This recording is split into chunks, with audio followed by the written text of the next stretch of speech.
What's happening, everybody? This is Adi, your host for Tiros International, and we have a full house tonight. Almost every single one of the Tiros International hosts are here. Kostas Llanos was doing the live commentary earlier in the stadium, so if you guys got to listen to that, I saw a bunch of you in there. Hope you got to enjoy that. Now, we're here to chat post-match. Everybody's here today. The tempers are flaring, emotions are high from what we witnessed today for many reasons, all of which we will discuss. And before we start getting moving with some of the housekeeping, boys, Lambro, Marcial, Dimitri, Costa, full house. How are we doing? Let's start with Marcial. It's a tough one to start after a game like that because I don't really know how to describe my feelings right now. I would say I'm very, very frustrated.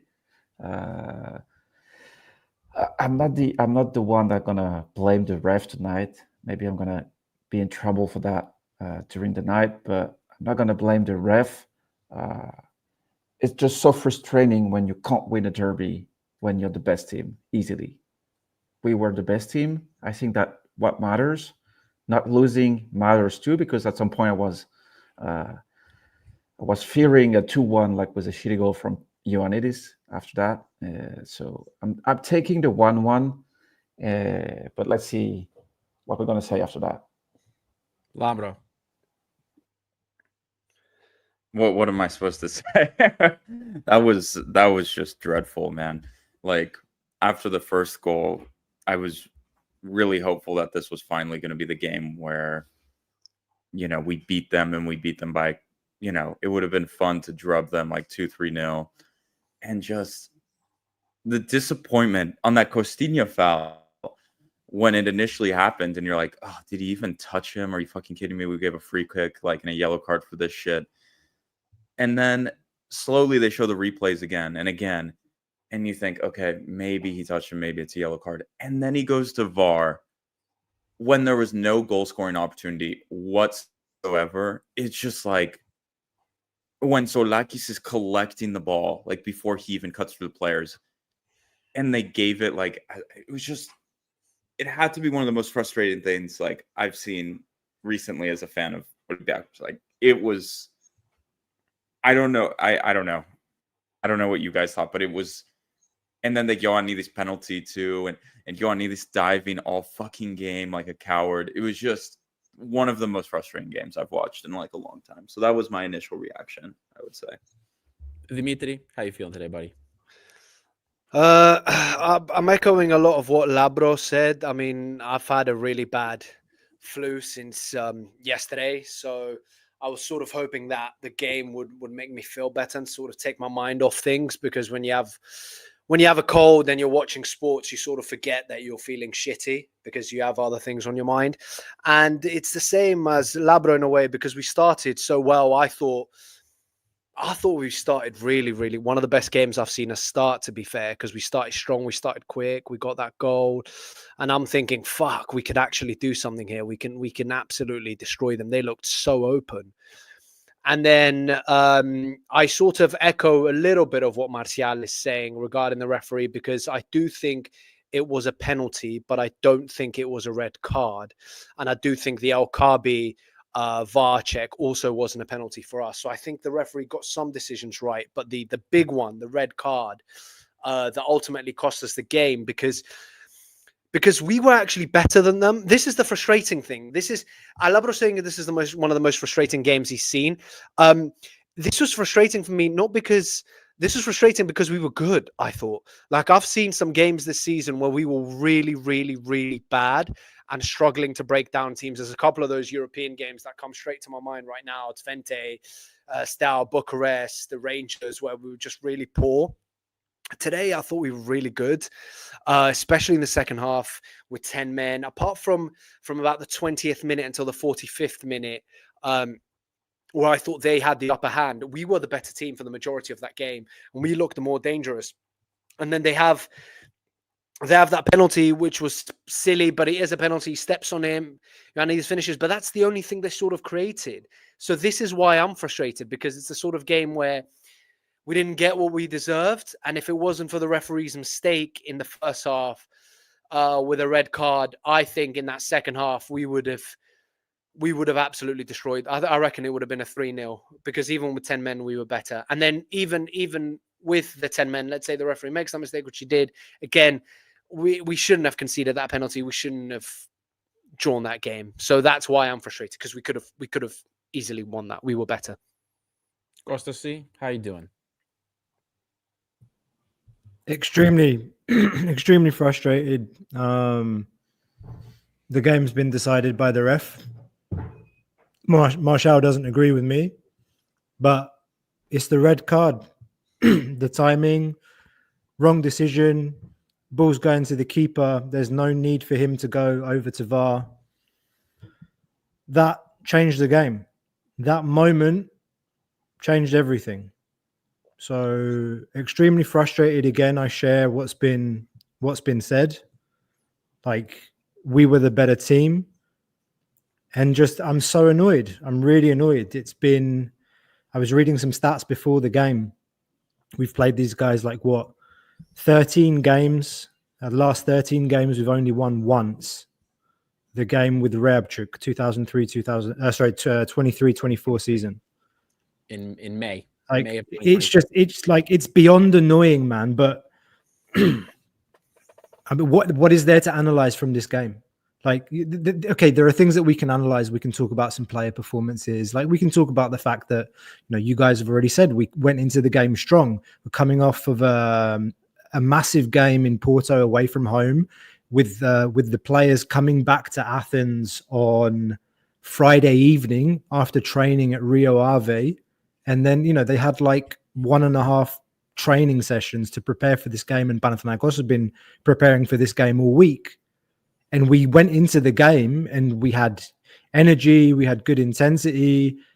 And, we haven't really seen that this season, Olympiacos starting a game strong. So again, it adds to all the frustration that we, yet again, we can't beat Panathinaikos. But before I go on a massive rant, I do want to say one thing a little bit different, is that if that was going to happen, if that kind of game was going to happen like today, it's good that it happened today and not in the playoffs or later on in the season.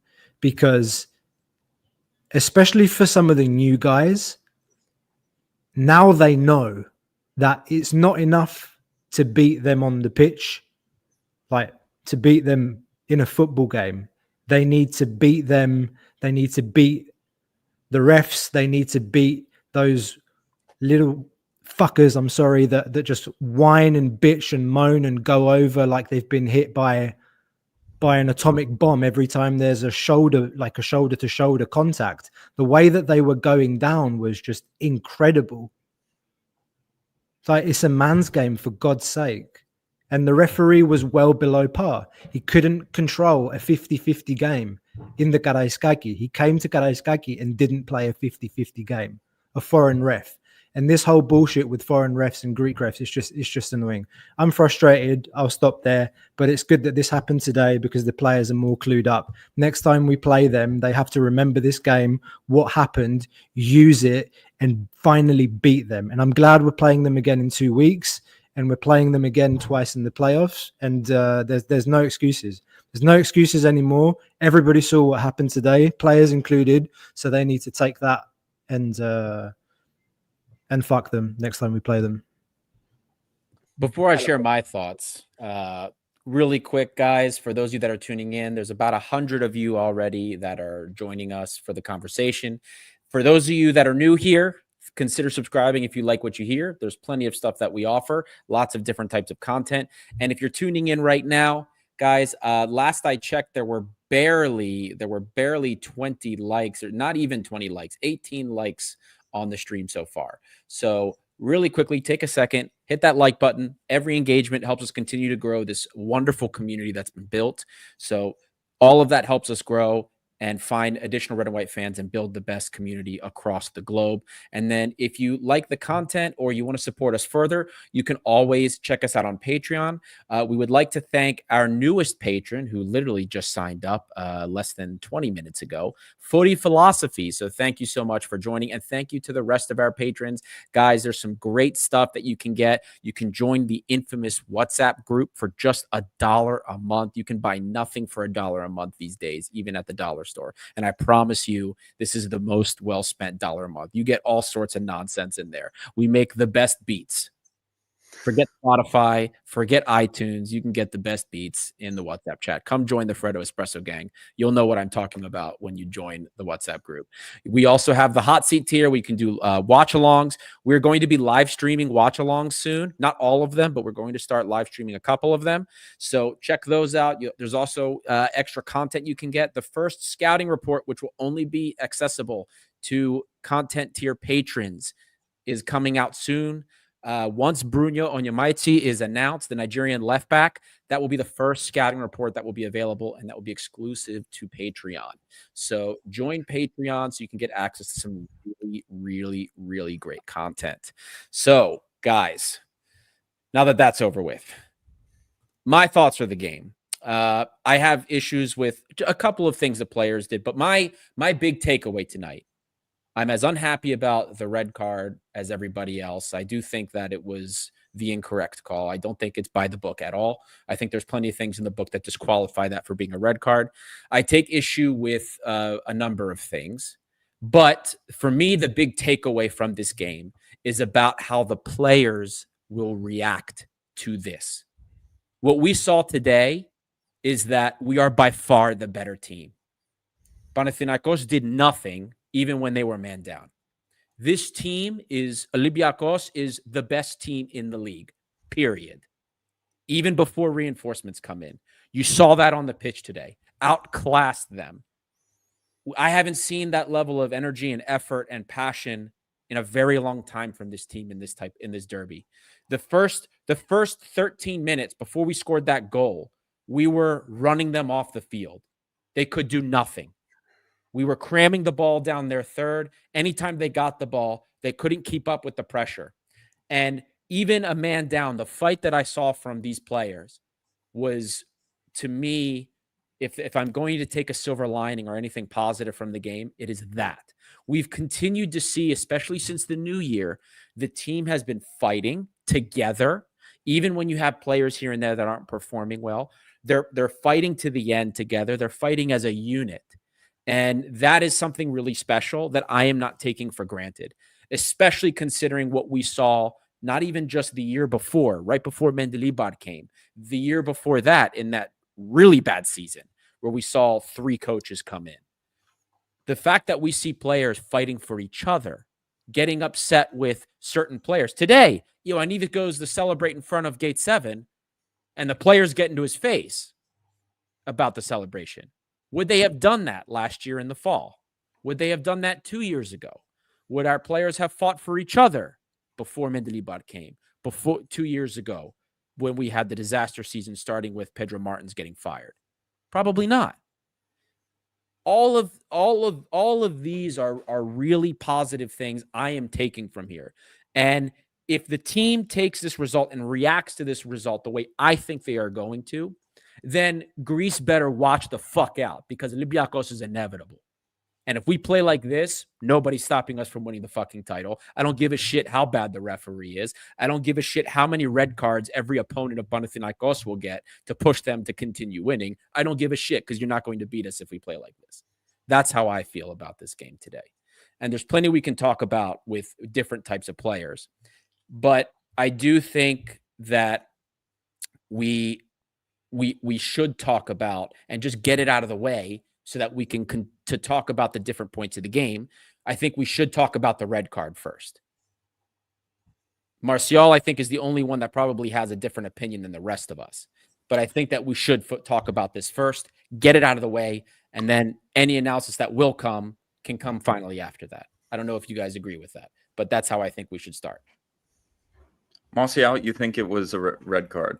No, it's not that I think it was a red card, but I think... Martial, don't say that. You were saying No, it's not you what I were the only one in the chat that said he had a clear line to the ball after No, that, it- indicating He had that no thought it was a chance to red get the card. fucking ball. There was no No chance. His touch was too I heavy, don't man. agree. The thing is, you just need to think like Juricic. The guy has been playing for a foul since the beginning of the situation, so he would have crushed on Tolakis to win the penalty. It doesn't mean for me it's a red card, but the thing is, the red card for me did not change the game as much as we think, because as Adi said rightly before, it gave the team the extra boost, and I think it's quite positive because in the past on those derbies we would have probably crashed after the red card, and that was Pau that needed to find solutions to score with one guy, with one player more, and they didn't. And yes, it kind of killed the momentum, but the thing is, when Mendilibar took off Gelson after it, I think it kind of balanced the team, because I think Gelson was probably the worst player on the pitch on our side, and it's still something that happens in game. My point is not to say that it's nothing to have a red card in a game like that, but I don't know. I know it had an impact on the possession. I know it had an impact on the psychology, the momentum, but look at the performance of the team after the red card. Look at how many times did we play that good in a derby, winning every second ball, cutting every situation, not eating any situation from Panathinaikos apart of the penalty. So that's why I don't agree with the red card being the key factor of that game. But that's why it changed the game, man. Because you imagine we're coming off of a crazy trip to Portugal. They're tired and they're not allowed to play. They're not allowed to play the game fairly. So what if we were playing with 11 men? Yeah, we could have pushed on, man. It changes everything. It changes everything. Changes everything. We were severely limited in what we could do because they're a fucking goddamnicky team. Like, I'm sorry, there's no English word for that, but you know that they're that kind of team that will find a way to claw themselves back into it somehow when you're down to 10 men. And I agree, like, we still played good with 10 men, but you can't say that like the red card hasn't changed the game. It changes everything. The entire game plan. Like at the end of the game, even you see Kostulas at the end of the game. There's like Yaremchuk's won the ball in midfield, who's held it up, and then the ball goes to Kostulas, and Kostulas takes a shot from 55 yards. That shows you're mentally like you're tired. Like even Kostulas. Yes, It's normal. It's normal when you're 10 men and you're running after 11. And credit to the players, man. Like you some of you guys said it. Like they gave everything. They gave everything today. Like you can't fault our players for effort today. The thing is, it's not that it did not change the game, but it looks like you can't win playing 10 against 11, which is fake, because how came the goal we eat? Bad defending from Eve, Carbo. This is the thing I don't agree. This situation way more important than the red card for me, because it happened with Avila. Man. It happened so many times against Panathinaikos when we had so many situations to win games, and we fucked it every time. Even 11 against 11, 11 against 10, 11 against 9. I don't care at the end. We can't win the game we're supposed to win. With the ref, without the ref, with the red card, without a red card. Martial, that game would have been 3-0 by the time of the penalty if we had 11 men. Who knows? That's we lost those games before. We'll never know. We will never know, but that's the thing. This is what I think the others are saying, that because of that red card, we couldn't play as attacking, as expansive as we would have. So we're saying we played well with 10 men. But think about how much better, how many more chances we would have created, because it wasn't like we created 5 one-on-ones and we missed them all. It wasn't like we had huge chances. We were just the better of the two teams. But if you have the same amount of players, that's a much better situation to score. That's what I mean. So the penalty, even if it would have happened, it still would have been 3-0 at that point, in my opinion. I'll say one thing and I'll shut up. Like, I don't want to dominate, but we had that game exactly where we wanted it. We're 1-0 up. We've scored in the first 20 minutes of the game. Don't do that very often. So we're riding on the high horse. They start to get back into the game a little bit more. They have a bit more possession around the 25th minute and on. But that's what, that's where we're good. We steal balls like in our own half, we're up in theirs, and then we hit them on a couple of counters with 11 players, and we're getting another goal. We had them exactly where we wanted them. And then the game's screwed. The massive turning point that we don't talk about is right before the penalty, El Khabi was supposed to be subbed off.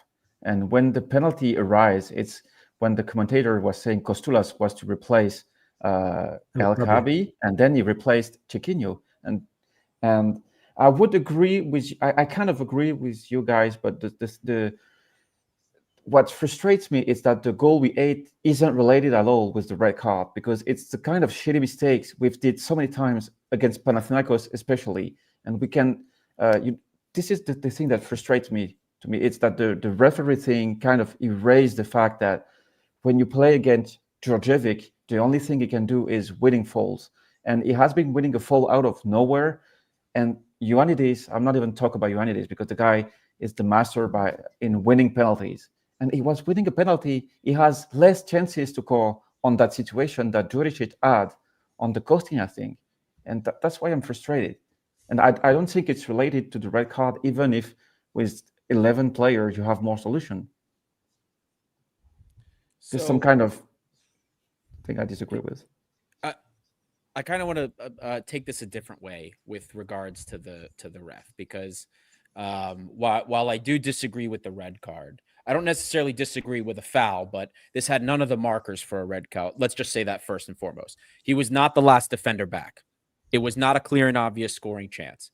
I reran the same play almost 20 times. And Zoulakis, to me, there is no determinant. Zoulakis would get there about a second before him. Whether or not that leads to a penalty is irrelevant, because you can't, that's not what the ref can evaluate. The ref evaluates if there was a significant advantage that the player would have had to score a goal, which he would not have had because Zoulakis was already there. That's the issue. My issue with that is the giving of the red card. Even a yellow card I would have thought was too harsh. But here's where my problem with the referee comes in, and it's beyond a little bit more than just the red card. Before the goal, the ref did not take his whistle out of his pocket for a foul, period, ever. I just double-checked that before we went live, too. Once we scored the goal, the method of officiating changed. In the next 15 minutes, the referee took the whistle out of his pocket almost 14 times. Blew the whistle against us 12 and for Panathinaikos twice. Or sorry, against us 12 times and for us twice. So I don't understand, first of all, what the change in the officiating was for. I thought the way he was handling it before the goal was fine. He was letting things go. He wasn't whistling for fouls. He was letting everything play. The intensity of the game hadn't yet changed to the point where I think things were getting out of control. But he drastically adjusted his method of officiating after the goal happened. And that's where, for me, the problems began, because I didn't see a reason for it. If things start getting out of hand, I understand you taking the whistle out, you taking cards out. But, the first card he pulls out is for Santiago Eze. And Santiago, it wasn't even his foul. It was David Carmo, and all Santiago Eze And he wasn't even the one complaining. Right. Chiquinho was the one complaining. Exactly. So that is when this is when I started to take issue with the mode of the officiating. When you establish a tempo for a game and then you completely change it up out of nowhere, that's when I start to have a problem. If he was consistently bad for the entirety of the game, it would have been one story. But he had a clear way of handling the game for the first 15 minutes. And once the goal happened, it changed right after that. That is my issue with it. And that's about as much as I do want to say personally about the referee, because I do not like talking about them all the time. But unfortunately today we can't get around talking about what I think is probably the most important point of the game, even though Panathinaikos couldn't take advantage of it. They were that impotent, but it still was a huge impact because it's not like we didn't have intensity before that red card happened. Martial, if we were playing like we did in even the previous cup game against them, or even the previous league game against them, I would probably agree with you more in that respect. But we were moving. We were moving. Man, since when it has been a guarantee of us winning those games when I agree with you, but we haven't won any of those games when we were playing better and for some reason something stupid happened. This is where I draw the line between saying that the red card was a mistake, and I agree on that, but man, it's just a repetition of something. When it's not a penalty, it's a stupid red card. When it's not a red card, it's like someone getting injured. I don't know. Like the planet just don't want to be aligned when we have the chances to crush Panathinaikos, because we would have done it. We were 10 times better, and I think we all agree on that. Every player off the bench after the red card, either it's Dani Garcia, it's Kostulas, it's Yaremchuk, all of them brought way more than the Palace players. And I'm just very frustrated that we can't win those games for some reason. We haven't won in Oaxaca. We haven't won in the Cup. We haven't won tonight. Right. We only won with, I'm not going to rewrite your history. We only won with Ryabchuk. And in those 60 games we played against them, how many times we were better? 80% of the time. No, most of the matches against them recently have been unwatchable. Right. Like the cup game the other day wasn't bad, and even in Oaxaca we played better than them, and we could have won if we were a little bit more careful. We were the better team, but otherwise those like 12, 16 games you mentioned, they've been unwatchable. They've been terrible, been horrible, like, quality wise. And I think Martial, there it's important to recognize, because I do agree with what you say, and I share the same frustration, but there's no mutual exclusivity here, right? Both things can be true. Like, it can be that frustrating. It can be that frustrating that we haven't won, because we have like some of those derbies. Like, I want to gouge my eyes out watching them, but this was different. This is the best I've seen us play against Panathinaikos in years. Me too. You know, so it changes the conversation entirely, and that's okay. All those things can be true, and that's my whole point. That is my whole point here. And I hate that the whole conversation gets stained because of, you know, because of what we witnessed in that respect. But again, I will simply finish my thought on this, that I will take the positive from this adversity and this chaos, that the team came together as a result of it. And I'm hoping that means that the reaction will be what I want it to be following this game, which I think is the most important thing. We hold the +4 points. We're still 4 points in the lead. Could have been +7, but we're 4 points in the lead still for the title race, with plenty of season to go and the playoffs. So that from me will be the last I talk about the referees. There's a good way to switch this conversation up, actually. Mendilibar press conference, I was just listening before joining live, and he was saying, you know, in all countries around the world, when it comes to football, everyone discuss whether you win, whether you lose. Like, that's what you talk about. Your team won, your team lost. And he said it's truer than any other place in the world in Greece. Like, you either won or you lost. That's what you're judged on. But he says, I like to judge my team on how well we play. And today we played well, is what he said.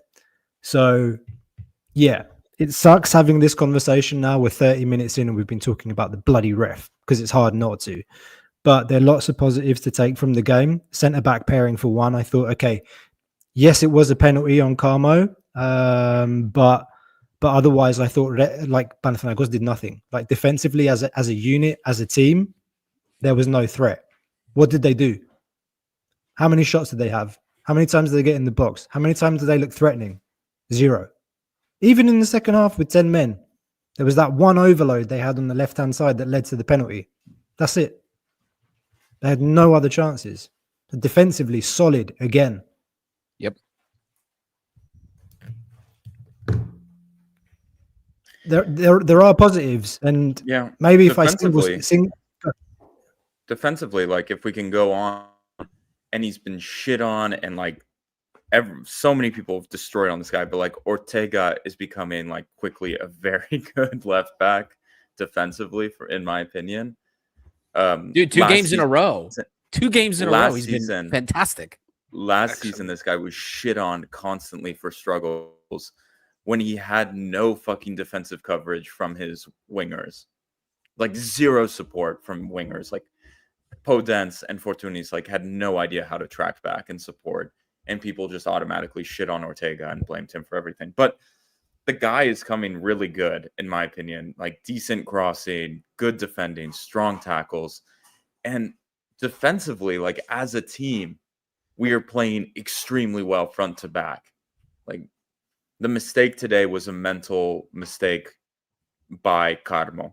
And I also think one thing when we were talking about the red card, like also when you play versus 11 versus 10 for so long mentally, you kind of, your mind, you know, you're mentally, you have fatigue. Like I wouldn't be surprised, Carmo, you're focused, you know, the whole time defending, etc. Like it makes sense to make mistakes when you're playing against 11 for that long. So I, you know, yes, it was a penalty, Carmo, sloppy mistake. Yes, but it's just, you know, we played really well defensively. I thought the midfield did well. I thought Dani Garcia did well when he came on.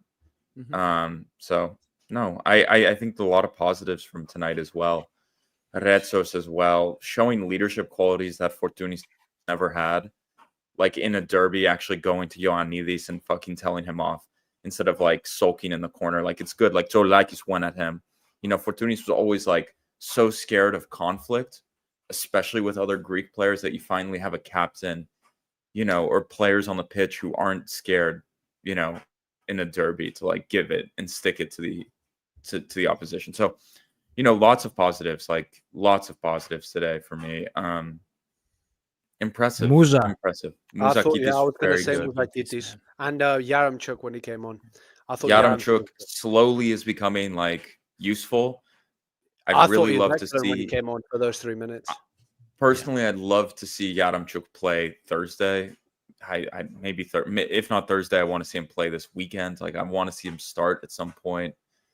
Let's see. I think there was a lot of positives from this game. You know, we beat Ike, we beat Pauk in derbies. Like, okay, today was a bit of a setback, but yeah, I think we're on the road. The biggest We haven't positive. been that good since so long. I'm sorry. In the No. derby. Yeah. I was just going to add that the biggest positive, I think, is that we're not saying anyone was particularly bad. Do you know what I mean? Like we've had games where we go, oh yeah, he was shit. I don't understand why he's playing and not him. And like we've left that game, and yeah, even Martins was a bit off the pace at moments, but we haven't come out that game going, yeah, fuck me, he was horrific. Why is he playing? And I think that's one of the biggest positives, that we've left that game going, yeah, pleased with all of them. Like they put the effort in. Some of them were excellent. Some of them were good. Like fair play. That's what you want from your team, I think. And that's, for me, that's the biggest positive. And then at the end of the show, when we have to do coaches, not coaches grade, man of the match, I feel like we're going to struggle. We're going to struggle to pick one outright player, which is quite rare, in my opinion. So that's a big positive. I don't disagree with you there at all, Dimitri. I have a question for you guys, though. And I asked this from the Porto game and today I saw the same thing happen again. So for the first times, at least that I've noticed, in the Porto game, ahead of set pieces that we had, we saw Mendilibar holding different numbers up for set pieces. And he did the same thing again today. We scored our 3rd set piece goal of the season today. So 2 in quick succession. And we almost had another one when we were down to 10 men, when Rodinei hit another free kick and El Kabi, I have no idea how he missed it, but he missed the chance to put us up to double our lead. And I'm wondering now if we're finally working on set pieces, because it would have been called back. I'm seeing this. Say it again, Costa? It would have been called back probably for offside. Probably, yes. Probably. The point blank one after. It was what the Heze flick on. Yeah. Yeah, that's right. It was the Heze flick on. That's right. Yeah. But are we working on set pieces now? Because I've never I- seen him signal. I had exactly the same question, like while I was watching the game. It was like exactly the same question that you've put up there. It's good. Maybe they have. It's funny what happens when you actually take them seriously, especially when you take so many of them. Maybe they've I been ask- watching the show. Can I ask a question? Home. Are we going to talk about the Mustakitis free kick that is equally as important as the red card on that game, in my opinion? That was fantastic. When you play 10 against 11, the set pieces is the best way to win. And like Mustakitis was like 3 centimeters away to score because it's an insane save from Dragovski, because I think he's behind the wall. The shot is very powerful, and it wasn't as far as needed from the post. Otherwise, it would have been a score. And then El Kabi was super close to score from the rebound, and that was probably the biggest situation of the game. The tricky thing with that is Martial, because of where he was, he couldn't try to place it very well because he was so close that he just decided to go for power. But if you go for power and it's close enough to the keeper, then if they dive in that direction, they're saving it. That's the thing. Because it was powerful and it was close to the keeper, it ended up being an all right save. I don't think it was an insane save. I think, if that was about 5 meters further back and he has the chance to place it better and put it where he wants it to go, that might end up in the back of the net. It's because of... Did we know that was in his toolkit? Because I didn't. I watched a lot of him in the U19s. I had no idea. I mean, he's someone said it during the watch along that we did, the Patreon watch along, but I don't remember if it was Labro or someone else, but he should be starting for the Greek national team. And I said, Mouzakitis is the player that Bakasetas thinks he is. Bakasetas, worst How player shit was Bakasetas today? Holy shit. They were all shit. Do you know who was even worse? Limnios. Limnios was really swear bad to God, too. when he came on, I apart from when he actually was subbed on and I just went, holy shit, Limnios plays for Panathinaikos. After that, I swear I didn't see him again. Is Bakasetas like finished as a player? What? Like, or like, is he finished at Panathinaikos? Like, I don't know. Watching that, I who gives a shit? One, but like, Jesus Christ, like, he feels like he's done there this summer, right? Like, he just he plays like his feet are stuck on the ground. I was on the first like house, he's too like heavy almost. Like he's too heavy. Yeah, I don't know. He can't move. Yeah, so bad. Here's what the national team needs to do. Odysseas Vlachodimos needs to fuck off. This guy's not playing football. Is he a professional footballer still? Solaki should be the starting goalkeeper. Yep, exactly. Period. And then bring Kostoulas in, bring Mouzakitis in. The era of Limnios and the bullshitters of this national team, Pelkas, Limnios, and Bakasetas as a captain should be done. Oust. Let the new generation come. It's gonna cost me, but get rid of Bakasetas as a captain. But you're right. Bakasetas, man. I was just so surprised at how bad Bakasetas was, even with 10 men. Like, he looked like that situation there sucks, though, man. He looks like a Finnish footballer. Like, he looked like a Finnish footballer today. Like, I was just... Bro, our midfield Labro was night and day ahead of theirs. Also, like, what would the fans of this club say if, like, Unahi came on against Pau 45 minutes against 10 men and was that fucking shit? That guy, what the fuck is Unahi, man? Like, you had fans of this club, like, whining and crying. Oh, no, we didn't sign Unahi. Oh, my God. They beat us. And this guy comes on and puts a fucking stinker against 10 men. Like, the fans of this club were crying in the summer. Oh, my God, they beat us to Unahi. He scored 1 goal. Fuck, man. Like, the whining on Twitter would have been insane. Insane. What the fuck is Unahi? Like, I literally saw, like, there was a gust from the ocean, and he fucking fell over, man. He weighs, like, 2 pounds. Nah, that guy's not a real footballer. What the fuck is this guy? Limnios at the end with the shoulder to shoulder with Kostoulas. He went down like in a heat. It was so bad. Ioannidis with Retos, when Ioannidis dived into Retos, where they're going for the shoulder, and Ioannidis jumps into Retos right in front There of was Mendilibar, so and many. Mendilibar kicks off. Yeah. It's just, oh my God. But like, oh God, did I say his name wrong? Is it Unagi? Unagi. Is he from Japan? Or something? Unagi. When he was playing for, Unagi-san. Yeah. Okay. when he was playing for Marseille, he went on international break and he broke his like big toe and was out for 3 months at the end of the season. That's Did the he kind break of his player big toe playing paddle? against Brazil. He looks like You the sure guy that's not who got Scarpa? like You sure that's not Scarpa skateboarding? no, but like Fuck's sake. Unagi, whatever. Looks like that guy, who had like I don't know, like he got sick and lost a ton of weight, and now they feed him those like drinks that have a lot of calories in them so he can gain more weight. It's like his parents are like calling him like, "Hey, you look too skinny, man. Like, are you healthy? Are you eating food?" Like, it's bad, man. It's bad. Anyway. Sorry, we went off topic. An own just goal like, would have been massive, but man. what Imagine the a own goal from he shit the Unai. bed so hard, that guy Unai, man. Like, I don't want to hear about him ever again. Like, literally, people on Twitter were like, they signed Unai from OM and fucked us, and then the guy put like The the meltdown. biggest stinker, like a massive stinker today.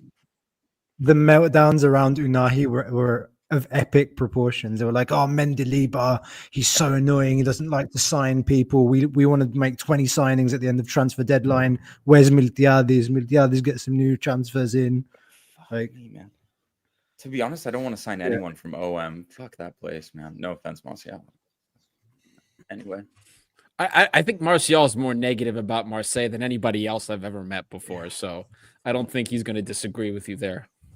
No, but it's anytime Panathinaikos and Olympiacos are fighting for a player, it ends bad for the player because the one club needs to overpass the bid from the other, and the guy goes to the place he's wanted the least. But you don't want to lose the face against Olympiacos or Panathinaikos when you bring a player, unfortunately.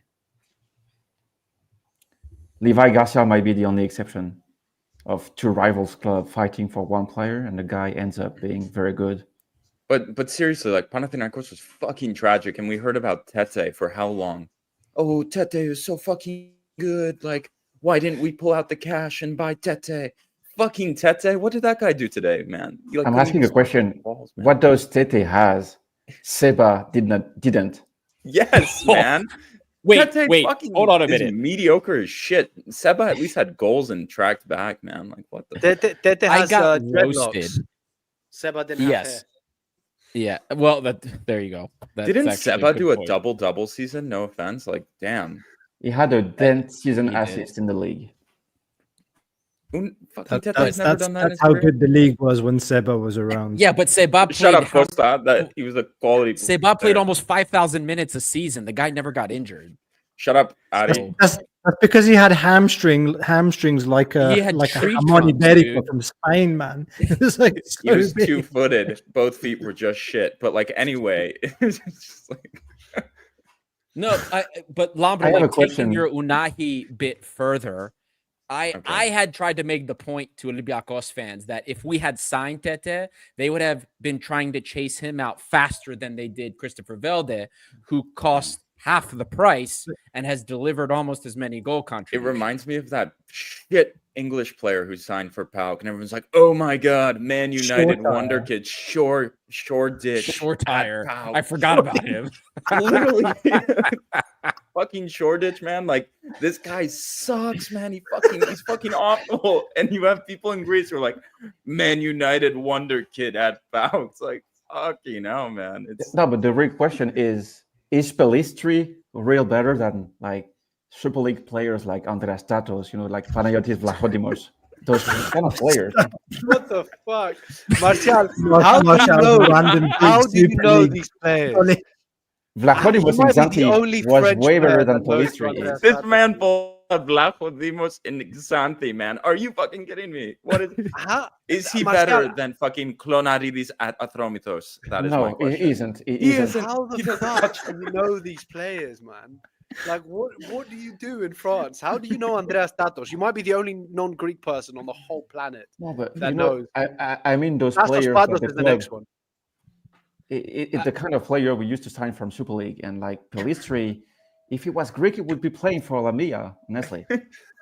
Oh, that's harsh, man. That's Come on. no, it's not. Like, Fuck, that's He great. has been Pelistri, I loaned think, is everywhere overrated from how Panathinaikos fans talk about him, but I didn't think he was that like Andreas Tatos. Are you fucking kidding me, Marcial? That's like the biggest. Come on, Vlaco Dimos, the kid that did stepovers to go Honestly, nowhere.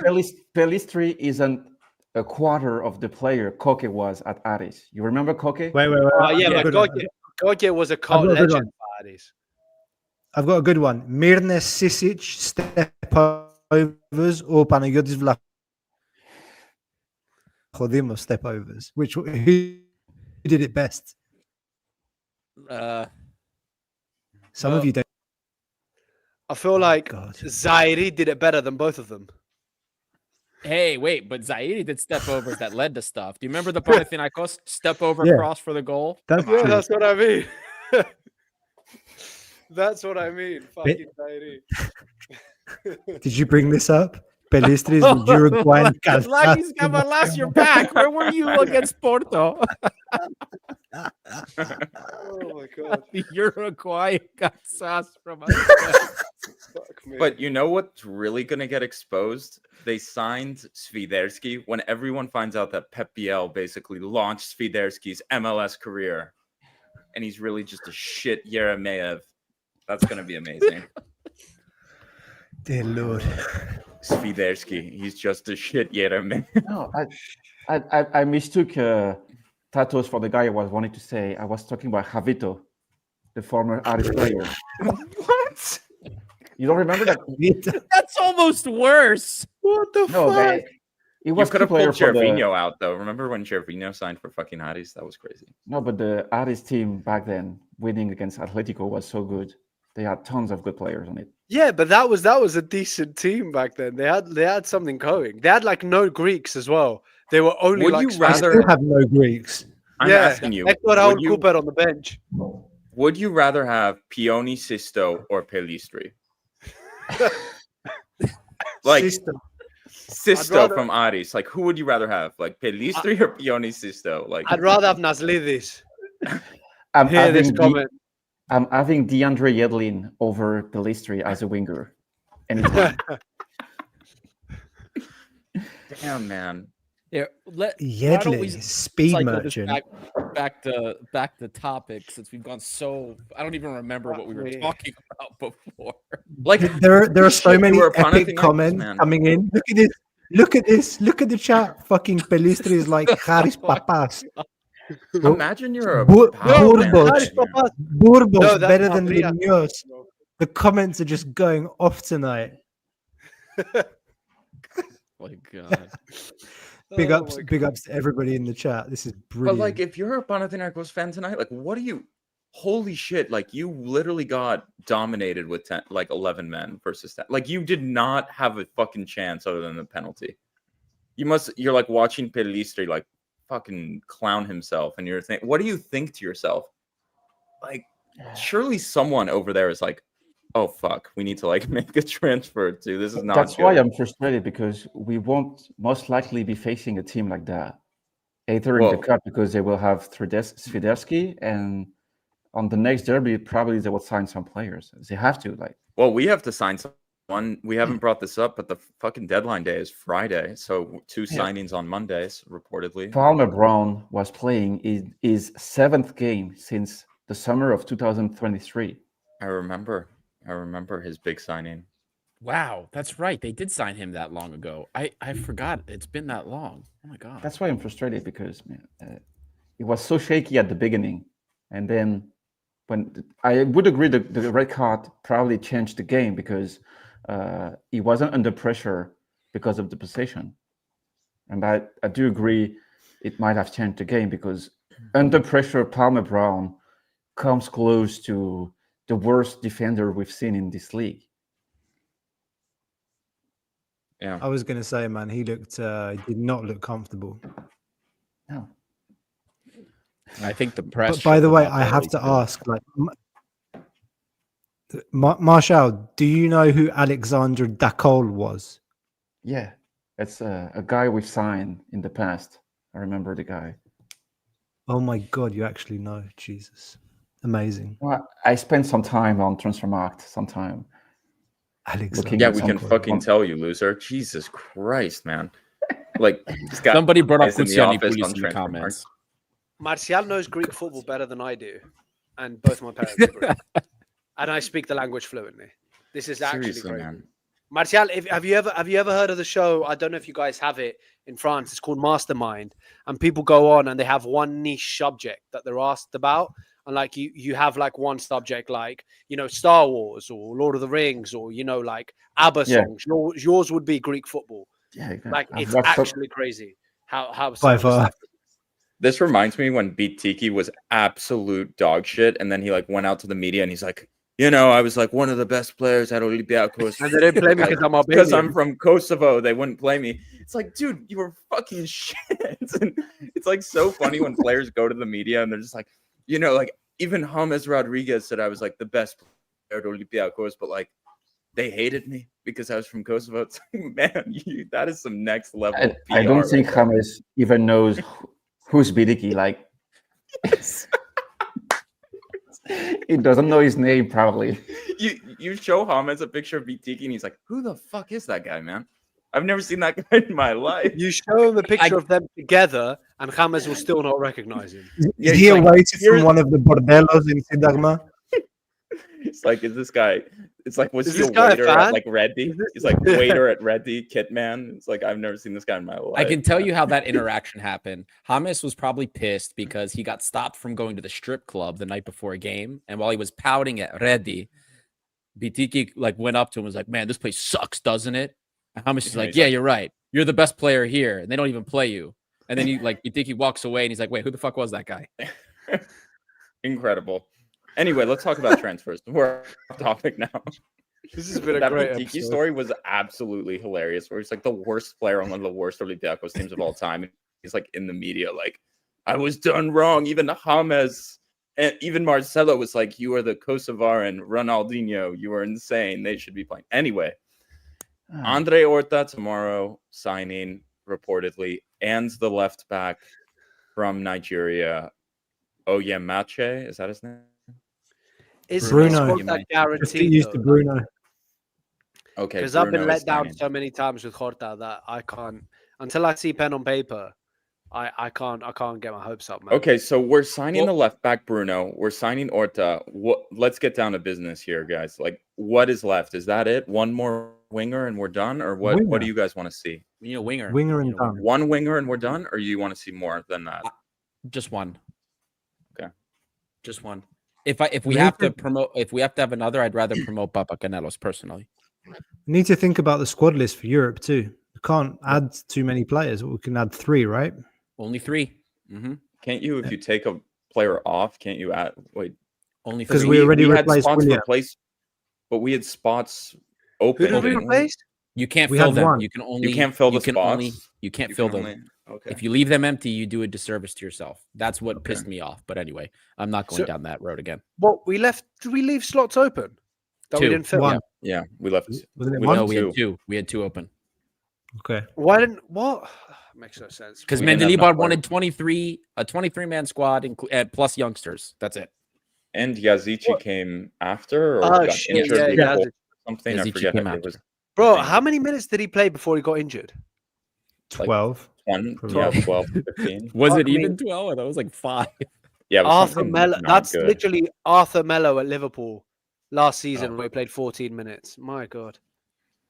Do we Fucking know hell. that a winger would play over Rodinei as a winger right now? I'm not so sure of it, in my opinion. I also wanted to bring this up, but like, what is Rodinei late career change to a winger? Isn't it Thoughts meant on to be that? the other way around? Like, isn't it No, meant to be like- the? Oh no, isn't it meant to be like you're further up the field and you move further back as you get older with age? Like you're a CDM or you're a central midfielder and Yeah. you move to centre back I've because heard your that. legs can't take it.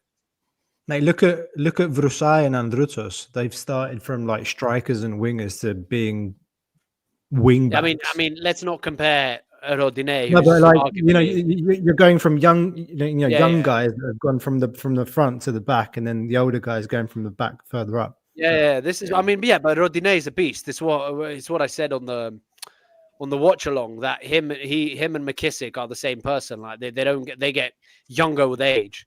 Like they have that energy that just doesn't end and it's constant. So Rodinei, Labro, to answer your question, I'd be surprised if whatever winger we bring in starts ahead of Rodinei straight away. He'd have to earn that spot, I think.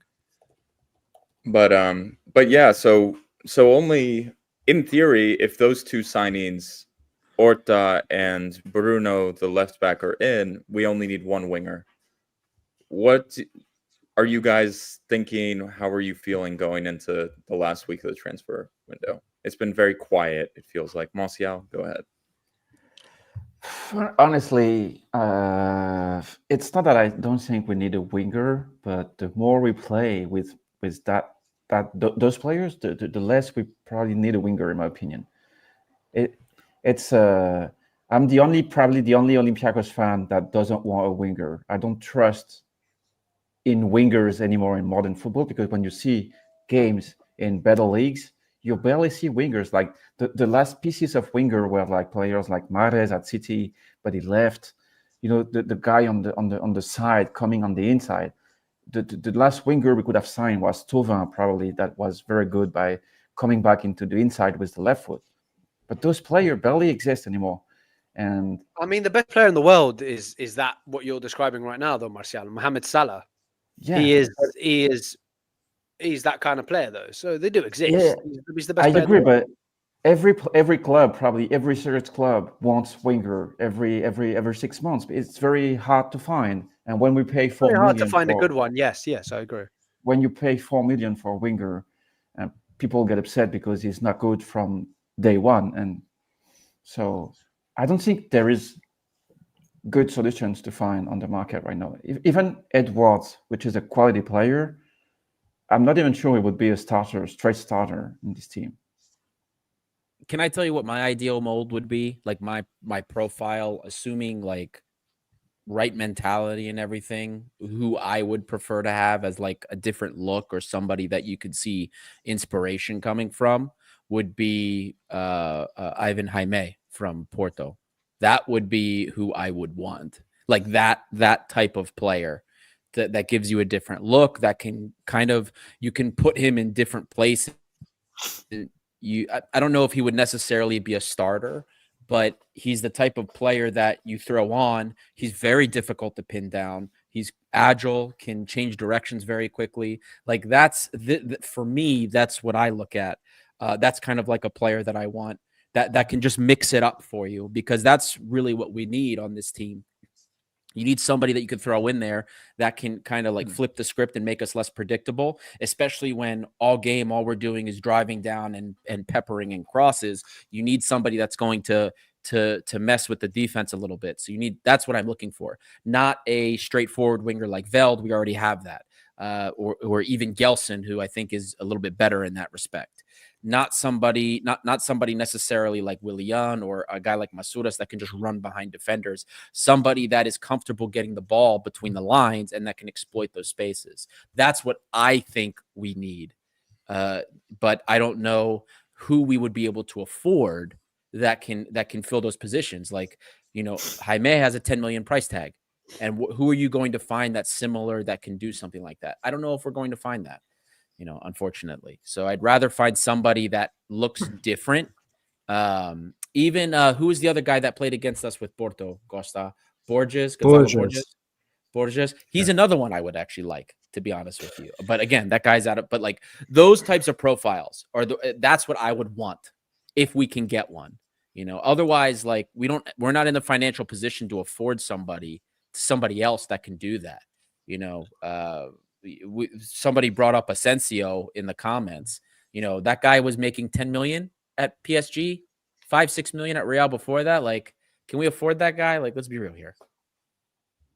Yes, but we need a left-footed player. that can play out on the right, like start on the right hand side and kind of make those movements inside and give us a different option when we're attacking. I don't think the situation is sustainable on the wings or the players that play on the byline. I don't think like it's not normal that Rodinei is playing 3 games a week. It's not normal. He shouldn't be playing 3 games a week. No. It's gonna take its toll. Like we're in January. And he's been playing non-stop, week in, week out, 2-3 games since the beginning of the season. And it's not sustainable. And then your other options, we all know Gelson Martins is fragile. And we know like he gets injured and he comes back and he needs time to find rhythm again. So that leaves you with what? Playing Rodinei on the wing, playing Velde from time to time. Even Velde, like the coach is hesitant. He doesn't start him that often. And then you got Masouras. That's it. You got Velde, Masouras, Gelson, Rodinei, and Papacanelos. Am I missing someone? Chiquinho, I guess he plays on the wing. Yeah. Exactly. It was like, you need that's the type of player you don't have is that left-footed kind of player. That's what I think would add value to this team. Like on the wing, something different, a different attacking option. Is it going to be Marcus Asensio? I have no fucking clue. But I mean, Could all it sorts of be a Friday night bam type thing? Question. What is the probability? We're getting somebody. We're getting somebody at the deadline. We still have 1 loan from Forest. It's happening. I will put money on it that we get our 3rd and final loan from Forest before the deadline. Who the fuck would we get from Forest? even Sosa? even if you look at Forest, exactly who would you get? Ramon Sosa probably. The German guy. They're pissed with Jota Silva, by the way. They haven't liked Yeah, him. but for he's weeks. played for 2 clubs. I'd Isn't happily 3 the take limit? Chris Wood up front to be Alcabi's sub.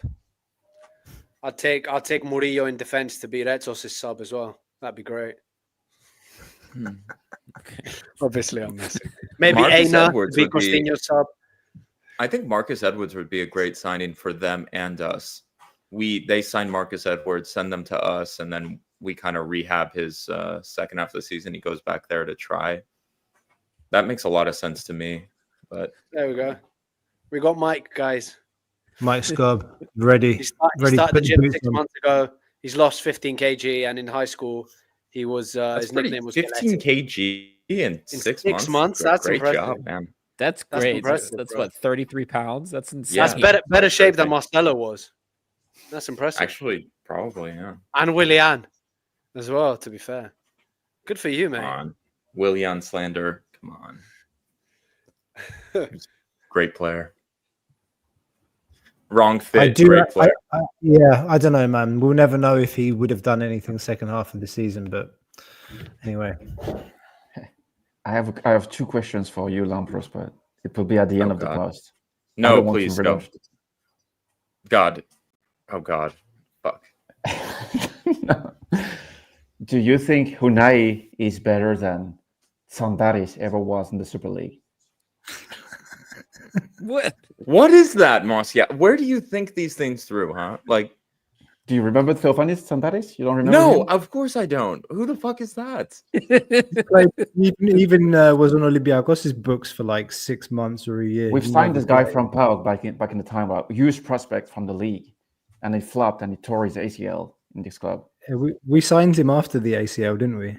Yeah. Other Yeah. question: do you think Pelistri is better than Matteo Dosevi was in the Greek league? I don't think so. I don't think so either. I was going to say. I don't think so. Do you think he's better than Hernani? Do you guys remember that guy? It was year low. It's not even Yeah. better than Gevorian, the Armenian guy we've signed. Jesus. Yeah, it's true. Guys, I want to take this moment real quick just to remind everyone to like and subscribe. Almost 400 people have passed through the show already. Holy There's over shit. 200 of you in there now, and only 50 likes. So take a quick second, hit that like button, subscribe if you enjoy what you hear. And again, consider supporting us on Patreon. This glimpse of what you just heard from Martial is some of the cream of what you get on Patreon every morning. Creme de la fresh. Creme de la creme. He wakes Creme up. de la he has fresh. What? coffee of the Bro, morning. I'm dying. Go to bed, man. Martial will wake up, and then when he has his first espresso in the morning, his first coffee, and his wits are coming about him, Martial will always have his football philosophy of the day in the morning. I just have a random stat I've Oh, just Jesus. sent in the chat. Yes. Diamantakos has 26 goals in 50 games of Indian league football, and that's massive. So that's Panathinaikos can't Christ. even produce players like that. Martial, if it's okay with you, I actually have I have been saving a lot of your different philosophies that you come with. And if you don't mind, I'd like to read one so people just get an idea what they can expect from you every day in the Patreon. Yeah, read one, please. Martial, are you okay with it? Yes. Okay. I just don't know which one is it. So this was after Fortunis left. So Martial said, now that Fortunis left, I feel like a random guy that was with a girl that he wasn't really loving, always trying to find better chicks elsewhere or seeing other girls as more beautiful than the one that I had. But now that she decided to leave and he's alone, I'm alone on my couch trying to hit on random fat girls in shitty nightclubs. It's pretty much what the club did this summer. This Martial GPT in the morning. These are the deep musings of Martial that you are missing by not being in the Patreon chat. So again, guys, join Patreon and you get some of this from Martial every I don't recall morning. this one. I'm gonna make a book, Martial, with all the things that. Unfortunately, I have to You say know, The I've one saved all about the of them. hamburger I've saved, and El I've Kabi. saved all of them. The El Kabi hamburger one was like poetry. That one was I have so that good. too. That was so good. Oh my God. Boys, I'm It's, gonna have to head off because I am dying. I called it creme de la fresh instead of, and I'm just, my fever's rising and I'm very, very exhausted. It's been a pleasure. See you all soon, and yeah, have a good one, everyone. Good night. Best. Yeah, Get well, recover, man. man. But as the guy, his sickness took him offline for us. He's gone. Didn't even finish saying goodnight. Pelistri has really no goal in the league, man. I was checking the stats. He's like an Uruguayan Pione Sisto, man. Fucking shit player. Yeah. Llanota's playing way better this season, by the way. Oh my God! Someone just said that. Yeah, wow. Pelistri, Llanotas with thicker and darker Pelistri. there. That's amazing. Llanota's playing quite good. I think the guy could be playing for Aris easily. I think he's an Irish fan, from what I recall. We get a lot of these questions, Costa, about basketball, by the way. I'm too busy making reels after we win to do live. Claudio, for the audio listeners, is asking if there's any plans for us to do lives after basketball games. Right now, Claudio, Dimitri primarily will do like reactions after EuroLeague games. Not all of them, but when he can, he does do them. We have been increasing our basketball content. We're getting there, but there's only a few of us, so we try to do as much as we can. With basketball, even the occasional show with Red Point Guard, if you're familiar with them. So we are doing more with basketball, covering basketball more. You know, maybe one day we'll have the personnel to be able to do live shows and do more basketball coverage. But Dimitri usually does reactions for basketball at the very least, if that answers your question. Sorry. The chat's on fire today, man. It's like Josh Bowler, Aruna Babangida, better than, oh my God, incredible stuff. It's like, as long as we don't sign like a Mehdi Carcela type winger on deadline day, seriously, you know. Are we gonna get someone in before deadline day? That's my question. Like, I think it's going all the way to Friday night. That's my take. It's clear that they're really trying to start, like, everyone you talk to, it's clear they're trying to sign someone good.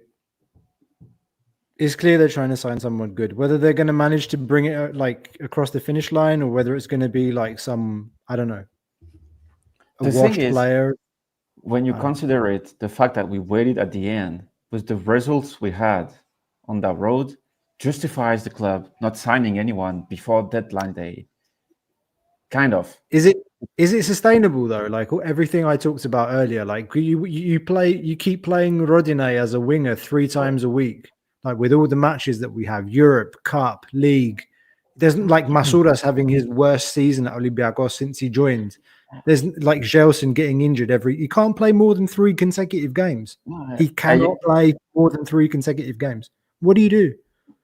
It's not sustainable on one way, but on the other way, the thing is the team itself looks sustainable no matter who plays in it, because we won at Porto with Masouras for 45 minutes, and then it was shit. Yeah, I agree, but the team got better, because when you look the game we did in Romania against FCSB with Masouras starting, look at the team that night, look at the one in Porto. It's twice better. Like Yaremchuk tonight, when he comes in for a few minutes, is in shape, is winning every ball, is getting smarter, more useful for the team. Like Dani Garcia now plays as a starter. So we have like 15, 16 players to use. And I would want some signings, but at the same point, I'm not going to be pissed if we don't sign top name. Because the top name most likely in this club is going to be a striker, it's going to be a number 10, and it's going to need playing time over Costulas or over Horta. Right.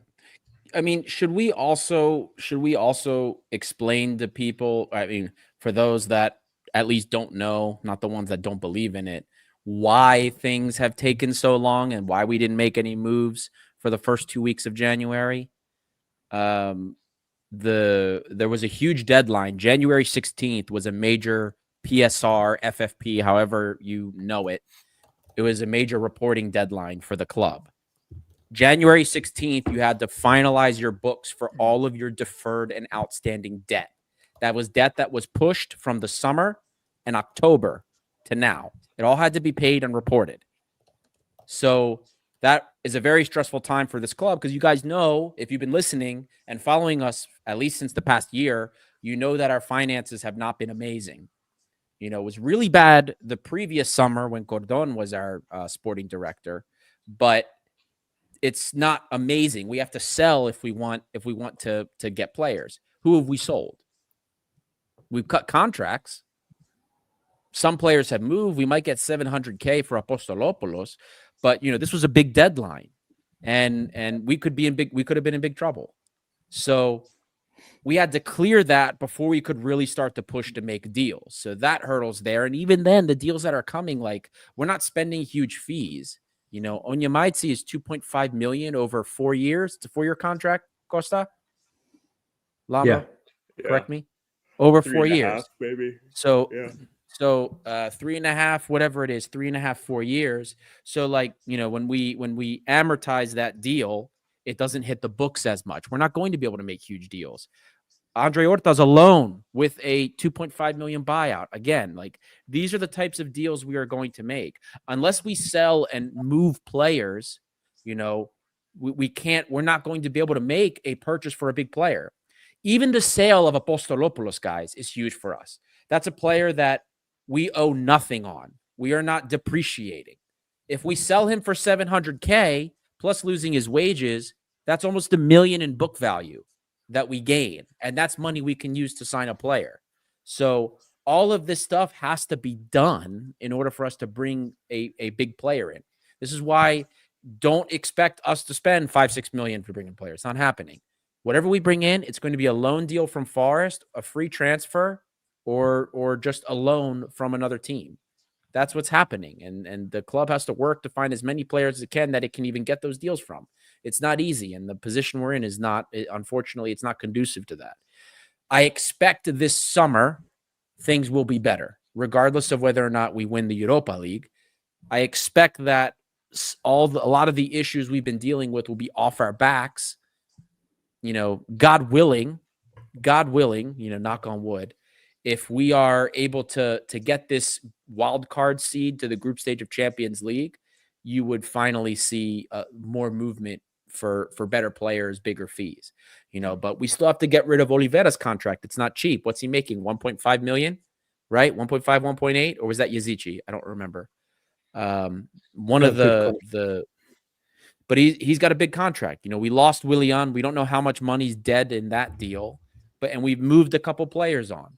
So all of this helps us free up money, not just under the squad ratio, which is the amount of wages we can pay, but for transfers too. So this is something that everyone needs to be aware of. And this is why things, unfortunately, are coming to the deadline again. It's frustrating, but it is what it is.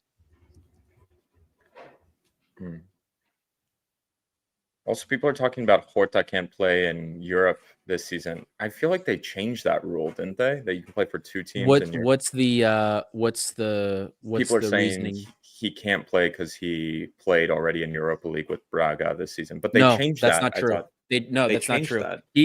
He can play because he's only been cup tied with one team. After this round, he can play for us. He's only played this season for one team, for Braga. No, but there used to be a rule where if you played Champions League and you joined another Champions League team, you couldn't play Champions League with them if you joined in January. That used to be like a rule. I think that rule no longer exists. That rule hasn't existed in like 4 years. Yeah, they got rid of that, it's didn't old. they? They got rid of that. No, he can, especially remember with the new format, players are not. Any players we bring in January, we can't use for the rest of the league phase. We can only use them for the knockouts. Yeah, exactly. So he can't play against Karabakh, but Horta can play in Europe with us starting from February or starting from knockouts. Yeah, because this guy Arispan is trying to say that it's still on the books. Is the current rule? That's not the situation. I'm telling you, he can play. He can play for Europa League. I spoke to somebody already, and he can play for us. Yeah. Yeah. Anyway, I think it's time to wrap it up. We're pushing an hour and a half. We said what we needed to say. We lived the lives we were supposed to live. And now it's over. Man of the match, coach's grade. Wrap it up. Say goodnight. Man of the match, Ortega, for me, maybe. Coach's grade, A- for me. Same. Ortega, 100%. Though the chat looks, the chat likes Mouzakitis. Mouzakitis was good too. But Ortega, it was brilliant. I would say Mouzakitis. I would say Mouzakitis too, because of the fact that he highlights the fact that the mentality kind of shifts during derbies, like the way we fight for balls, the way we like making efforts as a team. The only frustration is giving penalties like that, man. It's not.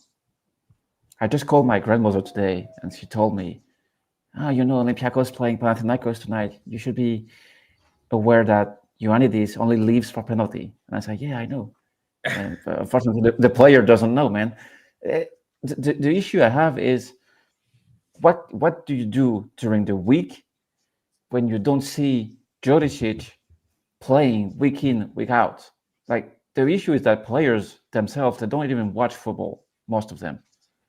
They don't like football as we do as fans, because in the podcast, probably we all watch Panathinaikos games, or at least some of them. We know Juricic's playing time. We know how he plays. And the players sometimes get caught in it. Ioannidis is the worst, because either it's Avila or Carmo tonight. You know that when Ioannidis is in the area, he's going to touch the ball one last time if he needs to win a foul.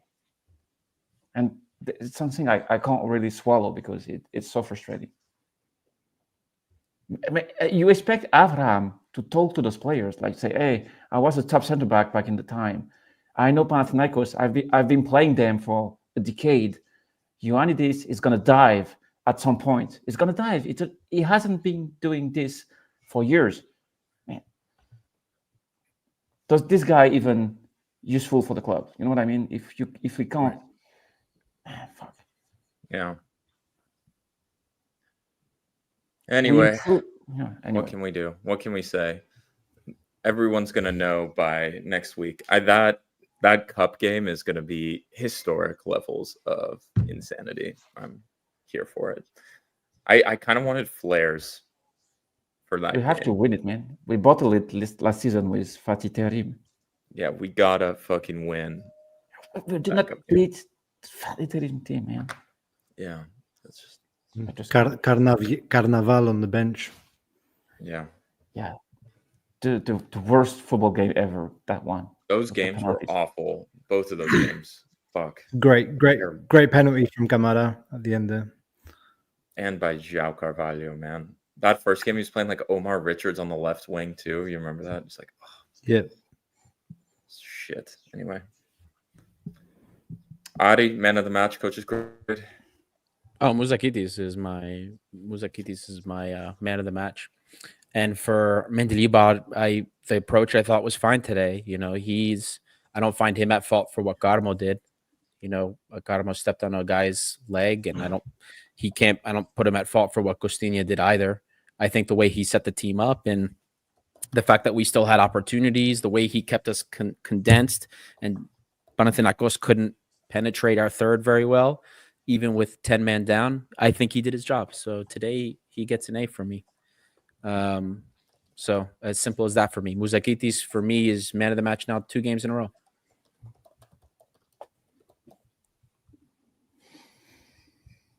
And that's that. I